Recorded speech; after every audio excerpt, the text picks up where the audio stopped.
ओम नमः परमहंसा स्वादित चरण कमल चिन्मकरंदाय भक्तजनमानस निवासाय श्री रामचंद्राय।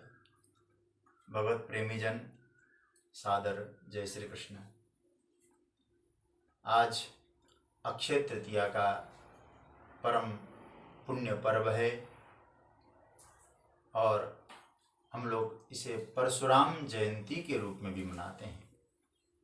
आप सभी को अक्षय तृतीया व परशुराम जयंती की हार्दिक शुभकामनाएं। आपका जीवन भी अक्षय बने, यह प्रभु से प्रार्थना। श्रीमद् भागवत में परशुराम जी के अवतार के विषय में ऐसा बताया गया है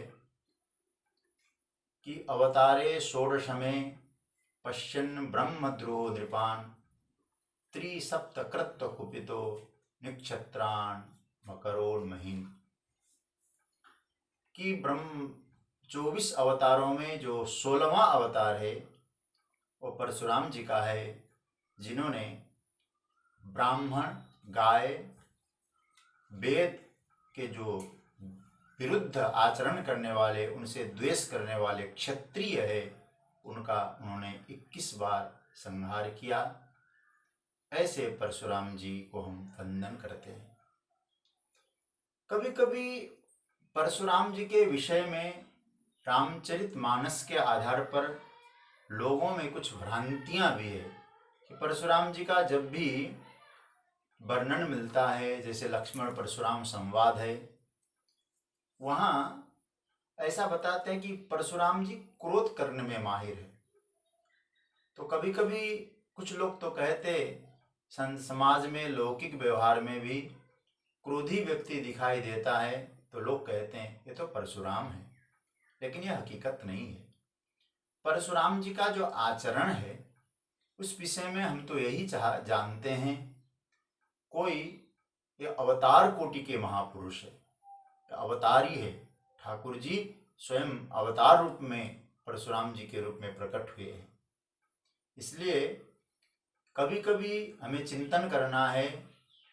एक माँ जब अपने बच्चों को, छोटे बालक को चलना सिखाती है तो बालक सीधा चलता है और माता उल्टी चलती है और कहती है कि बेटा आजा आजा। माँ सीधा नहीं चल रही, उल्टा चल रही है। इसका अर्थ यह कभी नहीं समझना चाहिए कि माता को सीधा चलना नहीं आता। माता को सीधा चलना आता है, लेकिन माता इसलिए उल्टा चल रही है जिससे कि बालक सीधा चल सके। उसी तरह से ये परशुराम जी का जो आचरण, जो उनके आचरण में उल्टापन कुछ दिखाई देता है, इसका अर्थ है उल्टापन नहीं है। हम लोग समाज में सीधा चल सके, सदाचार पूर्वक जीवन बिता सके, सही धर्म के रास्ते पर चल सकें, यही परशुराम जी का उद्देश्य है। तो परशुराम जी अवतार कोटि के महापुरुष है। आज उनका जयंती, उनको हम वंदन करते हैं। और आज अक्षय तृतीया होने के कारण हमको ये भी समझना है जीवन में क्या क्षय है और क्या अक्षय है। शास्त्रों ने ये कहा है, जो भी शरीर, संसार, जो भी है जिसको हम लोग कह सकते हैं साथी और सामान, ये सब क्षय है, लेकिन स्वयं आप अक्षय हैं। कारण क्योंकि हम भगवान के संतान हैं, भगवान की संतति हैं। क्योंकि स्पष्ट कहा गया है कि आत्मा कभी क्षय नहीं है, भगवान का भक्त का कभी क्षय नहीं होता है। इसका मतलब ये हुआ हम सब अक्षय हैं। तो अक्षय होने के कारण हमारा लक्ष्य क्या है? तो जो अक्षय तत्व है उसको हम लोग प्राप्त कर सकें, उनकी अनुभूति कर सकें। तो इसका हम लोग ये समझ लें कि आज हमारा जो अक्षय तत्व है, परमात्मा तत्व है, वही हम सब व्यष्टि में, समष्टि में व्याप्त है। तो हम सब उस तत्व को प्राप्त कर सकें, यही अक्षय तत्व की प्राप्ति है। कभी कभी हमको ऐसा लगता है कि हम ये विचारने लगते हैं, जीवन में जो कुछ हमने एकत्रित किया है, अरे भाई हमने इतना इकट्ठा किया वो तो हमारे साथ ही जाएगा। लेकिन इस बात को समझ लेने की आवश्यकता है, जब शरीर ही साथ नहीं रहेगा, शरीर के द्वारा अर्जित जो संपत्ति है वो कैसे अक्षय हो सकता है। हाँ, आवश्यकता संपत्ति की है, उसका सदुपयोग अवश्य करना चाहिए, लेकिन ये कहना ये शाश्वत है, यही भूल है। हमारे यहाँ कहा गया है कि सबकी सेवा करना, समाज की सेवा करना, परिवार की सेवा करना, अपने परिजन पुरजन की जो आवश्यकता है उसके अनुसार उनकी सेवा करना, ये धर्म है। लेकिन इनके बिना हम लोग कैसे रहेंगे, यही अधर्म है। तो इसका अर्थ यह है कि हमारा जीवन अक्षय है, हमारे से अतिरिक्त, आत्मा से अतिरिक्त, परमात्मा से अतिरिक्त जो कुछ है वो सब क्षय है, क्षयिष्णु है। तो हमें अपने जो अक्षय तत्व है उसको प्राप्त करना है। उसको कैसे प्राप्त करें, तो महाभारत में ऐसा वर्णन आया है। उसको पाने के लिए धर्म का जो तत्व है, अक्षय तत्व है, वो न कहीं अन्यत्र प्राप्त होगा।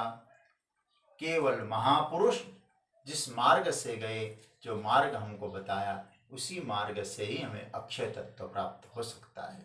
तो इसलिए हमें महापुरुषों के चरण शरण का आश्रय लेना है।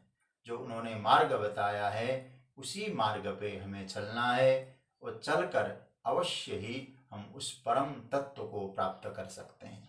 कारण क्या है कि यदा कदा हमारे जीवन में ऐसी स्थिति आती है कि हम स्वयं ही उस तत्व को जान सकें।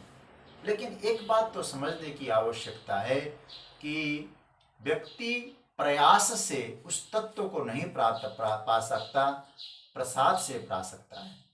इसलिए प्रसाद महापुरुषों का अनुग्रह है। तो महापुरुषों के अनुग्रह से वो परम प्रसाद प्राप्त किया जा सकता है।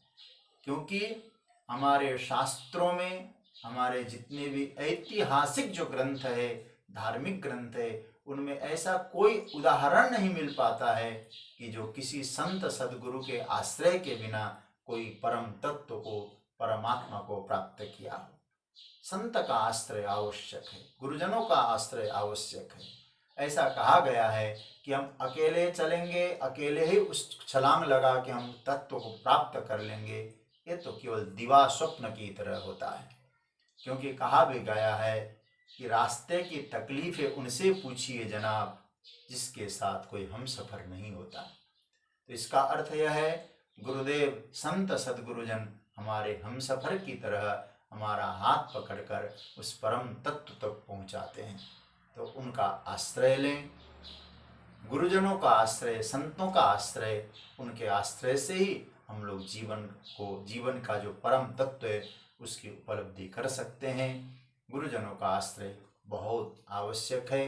तो आज अक्षय तृतीया के परम पुण्य अवसर पर आप सबको बधाई देते हुए यही मैं आप सबके लिए प्रार्थना करूंगा कि आप लोग गुरुजनों का आश्रय लें, उनका आश्रय लेकर उनके मार्गदर्शन से जीवन का जो परम तत्व है, जिसको अक्षय तत्व कहा जा सकता है, आप लोग प्राप्त करें। आज अक्षय तृतीया है, आप सबको अक्षय फल की प्राप्ति हो, इसी शुभकामना के साथ पुनः एक बार आप सबको जय श्री कृष्ण। ओम।